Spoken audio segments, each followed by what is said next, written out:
Shalom. First and foremost, I want to give all praises, honor, and glory to Yahweh, Bahasham, Yahweh Shai, Bahasham, Recha, Kodesh. Double honors to the elders and the apostles of Great Millstone, and peace and blessings to the elect.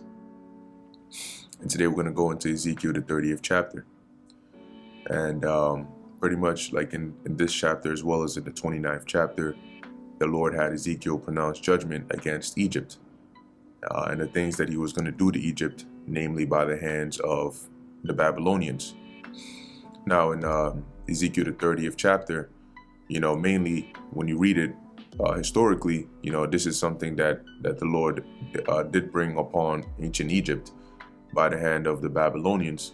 But there are also certain parts in this chapter, certain verses that can also be thought of prophetically, understanding that there are times when Egypt is referred to, or America is referred to prophetically as Egypt. You may read certain scriptures, i.e. 2nd Ezra 15, Isaiah 19, even in Revelation 11, it sort of makes that distinction there where America is referred to as Egypt. Okay, so there are certain parts in here that, though this did happen historically, can be thought of prophetically as well, and it's important to be able to identify those parts in there. Okay, so let's go through it. This is the book of Ezekiel chapter 30 verse 1, and as you can see, the title, Lament over Egypt. The word of the Lord Yahweh came again unto me, saying, Son of man, prophesy and say, Thus saith the Lord Yahweh, how ye woe worth the day. And keep in mind, right, when the Lord is telling Ezekiel to prophesy, he's basically telling Ezekiel to proclaim these things before they happen, because that's what a prophecy is. Like when you prophesy, you're saying whatever it is that's about to happen before it happens. And in this case, it's judgment against Egypt.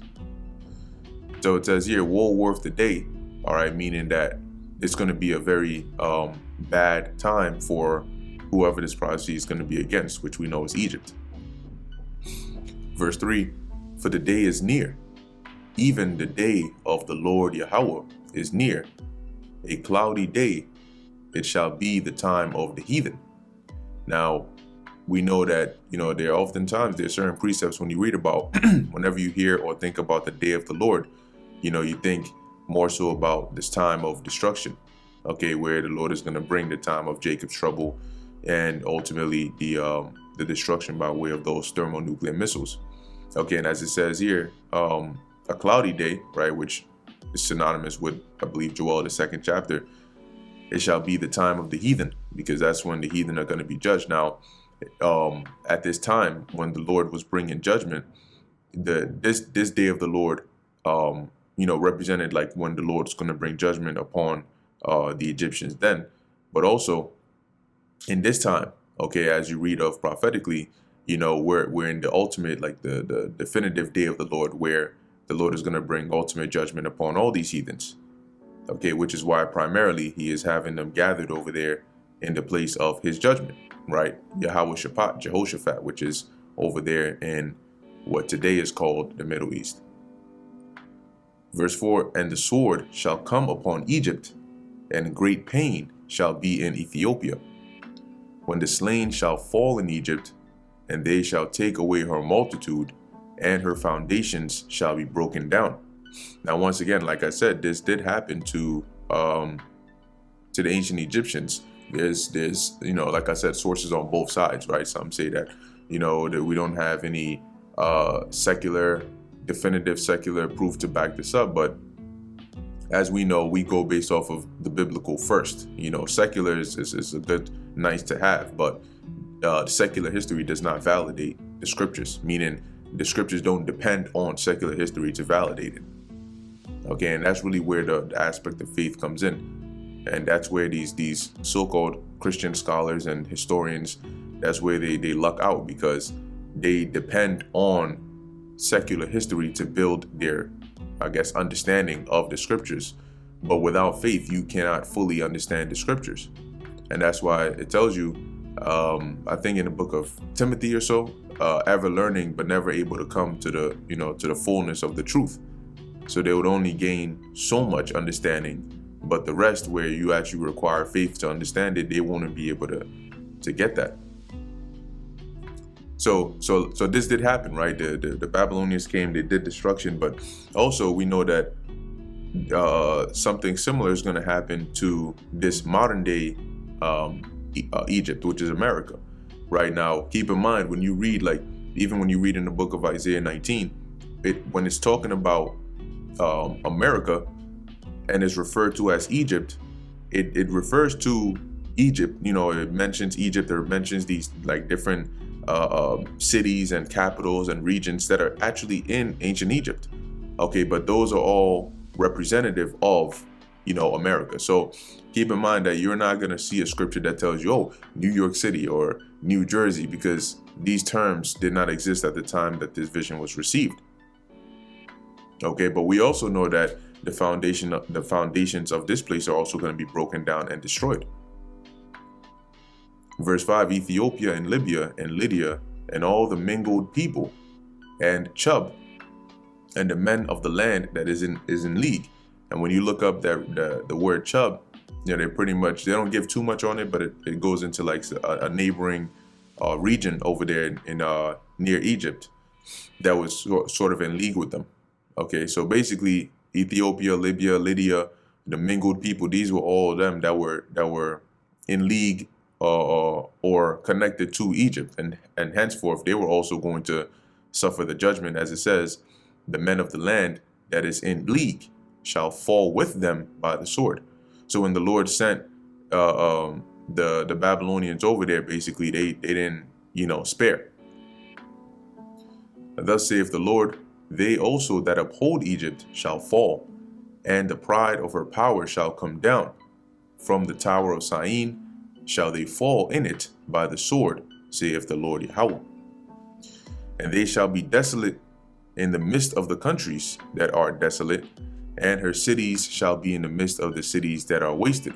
Yeah, because their cities were overrun, the people were slain. Okay, but also guess what?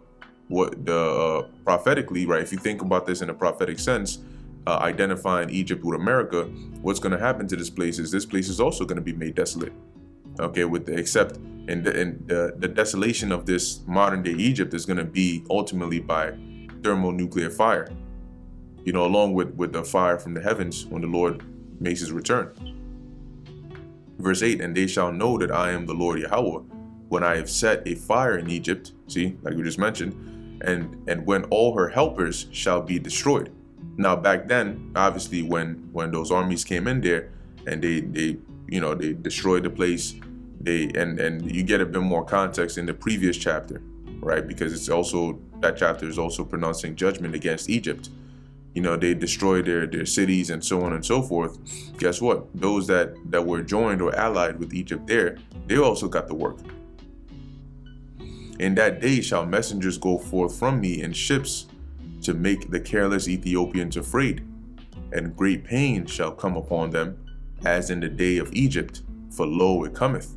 So basically the Lord's saying here, as this judgment is going forth, them Ethiopians are not going to escape either, right? That whole region up in there in northern Africa, they're gonna all suffer this as well. So as Egypt gets destroyed, word is gonna spread to the Ethiopians, because they're also gonna get attacked. Thus saith the Lord Yahweh, I will also make the multitude of Egypt to cease by the hand of Nebuchadrezzar, king of Babylon. Okay, and like I said, certain parts of this we know. Obviously, this judgment the Lord was pronouncing against Egypt, we know that this eventually came to pass. Okay, and Egypt and Babylon, Nebuchadnezzar being the king of Babylon, the ruler at the time, the Lord had sent him not only against Egypt, right? He sent him against Moab and Ammon. Okay, and the Lord also pronounced judgment against Edom, against Lebanon, Tyre, against Israel. So basically, all those nations over there in the region known as the Levant were subjected, okay, under the authority of the Babylonians. The Lord used Nebuchadnezzar as a tool to come against them. So as it's saying here, I will also make the multitude of Egypt to cease by the hand of Nebuchadnezzar. Here is spelled Nebuchadnezzar, king of Babylon.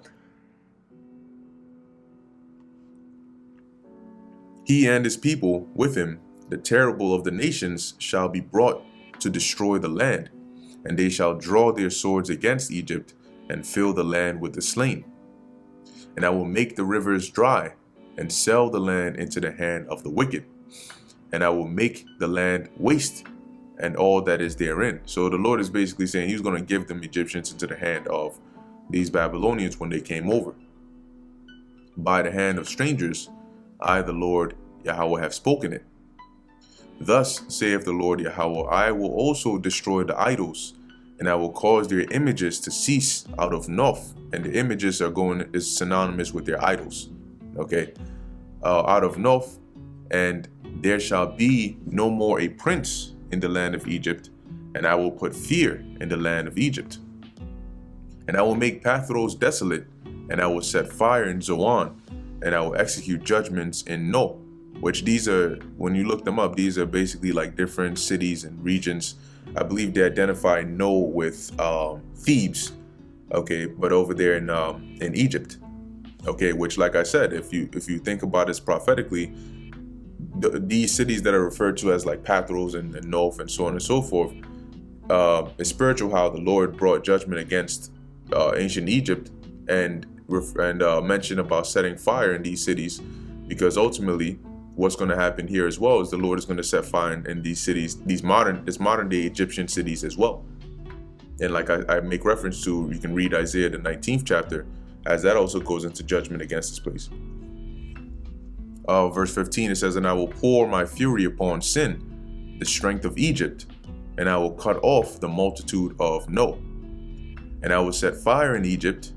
Sin shall have great pain, and No shall be rent asunder. Asunder meaning like divided apart, which is just a metaphorical way of saying that, you know, they're gonna be destroyed. And when I say destroyed, I don't mean that, you know, like there's gonna be like some, you know, they're gonna just completely be obliterated, nothing left. And Noph shall have distresses daily. The young men of Aven and Pibeseth shall fall by the sword, and these cities shall go into captivity. And ultimately, that's what ended up happening. Right after they were taken over, they were taken captives, just like all these other regions that were taken over. They were always captives taken out of them. Now, obviously, you wouldn't take out every single person from the land. If you were an empire that was ruling or reigning at the time, you're not going to take out every single individual out of the land. That doesn't make any sense. Okay, in order to expand your empire, you take out those that are useful to you, but you leave some of the rest in there, and then you put them under subjection, i.e. you set up somebody over. So I believe it was either the Greeks or the Persians that had satraps. All right, and I think the Greeks called them tyrants or so. The point is, you would have certain people that would be in charge over these regions that are subject onto you. Like and the Romans had different consuls of different regions, right? So it doesn't make sense for you to go and completely take out everybody from this one land when they can better serve you by having them be captive over there and be subject onto you. So they took out those that were important, like they did with Daniel and the 3 holy children, and ultimately Ezekiel and so on and so forth. And then they left, you know, some also in there. Very few, but still some. Verse 18, at Tahaphanes also the day shall be darkened, when I shall break there the yokes of Egypt, and the pomp of her strength shall cease in her. And the pomp meaning like that pride, that, you know, puffed up energy is going to cease, because they're going to be brought down, they're going to be abased. As for her, a cloud shall cover her, and her daughters shall go into captivity. And that's a metaphorical way of saying their cities. Okay, if you have like a country, like if you have, for example, they call the United States of America, you can think of the states as like the different daughters, or, you know, of this country. Or on the lower level, maybe like the cities in the state. Okay, nevertheless, it's not talking about the physical daughters exclusively, right? Because does it make sense for the Babylonians to come take down Egypt and they say, we're just going to take your daughters into captivity. We're going to leave the sons and the fathers and the mothers here in the land. No. Verse 19, thus will I execute judgments in Egypt, and they shall know that I am the Lord. Right? As I brought out that precept, I forgot which chapter it was in, but there's a precept in the book of Psalms where it says the Lord is known by the judgments which he executeth. So if you notice, whenever the Lord is speaking to these prophets and he's telling them, say X, Y, and Z and pronounce judgment, he always includes, they shall know that I am the Lord. Because the Lord is known in the judgments which he executeth. So when the Lord brings it to pass, the world is going to know and understand this was done by Yahweh, by Hashem Yahweh Shai. And that's going to put the fear of the Lord back into earth, especially in these times. I mean, people have no idea how devastating the day of the Lord is going to be. And in fact, it's going to have to be so to set that global reset, in righteousness again. So now we get to the second part of this. It says victory for Babylon, Ezekiel 30 and 20. And it came to pass in the 11th year. Now, when we were reading above, this was, let me see if it mentioned when the word of the Lord came on to him. Okay, so it doesn't mention per se when the word of the Lord came on to Ezekiel here in the first verse. But as we continue in verse 20, and it came to pass in the 11th year, in the first month, in the 7th day of the month, that the word of the Lord Yahweh came on to me, saying. Now, if you notice, whenever you're hearing about time, a date in the scriptures, you don't hear on January 3rd, 1978, or on the 7th day of the month, right, on a Sunday afternoon of January. No, that way of identifying time was not used back then. Back then, time was told based on the ultimate, clock, which was the moon. So that's why you would hear from on the 11th year. So typically this would be like, sometimes they would use a starting point of some event that happened. So maybe the 11th year, after the captivity, after they were taken into captivity in whatever region. And then they'll go on, right? The first month of that year, the 7th day of that month. That's basically how they told time or described the date of when something happened. Because there was no Friday, Saturday, Monday, Tuesday. There was none of that. There was the understanding that there were 7 days in a month, in a week, okay? But there wasn't a Monday, Tuesday. So when people say, for example, when it comes to, now I'll get right back to the topic here, but when people talk about things like the Sabbath, and they say the Sabbath, remember the law of the Sabbath was given back all those thousands of years ago. And they weren't using Fridays and Saturdays and Mondays and Tuesdays. That concept was not there. So when people go today and say the Sabbath is a Friday sundown to Saturday sundown every single week of every month of the year, how can you substantiate that with the scriptures when you won't find the word Friday in the Bible at all? Or Saturday, or Sunday, or Monday. You won't find any of those so-called weekdays or weekend names in the Bible. So when they said that this day was a Sabbath, how do you know this day wasn't a Wednesday or a Monday or a Sunday? Anyway, verse 21. Son of man, I have broken the arm of Pharaoh, king of Egypt, and lo, it shall not be bound up to be healed. Now, one thing to keep in mind is in the majority of these chapters in the book of Ezekiel, right? When we first started off, Ezekiel was taken captive, and the Lord came to him, showed him, the chariots, the angels, and then the Lord started to speak through Ezekiel, right? But first the Lord spoke to him concerning the wickedness that was going on in Jerusalem, in Israel. The Lord explained to him over, many times, the wickedness. Look at what they're doing. Look at what they're doing. To the point where the Lord even showed Ezekiel what they were doing over there in Jerusalem and how wicked it was. And why was the Lord doing that? So Ezekiel could bear witness that when the Lord brings the judgment, which he also told Ezekiel that he would do against Jerusalem, that it wasn't going to be that he was just being unrighteous or he was just unreasonable, but it was justified. It was warranted because of their behavior.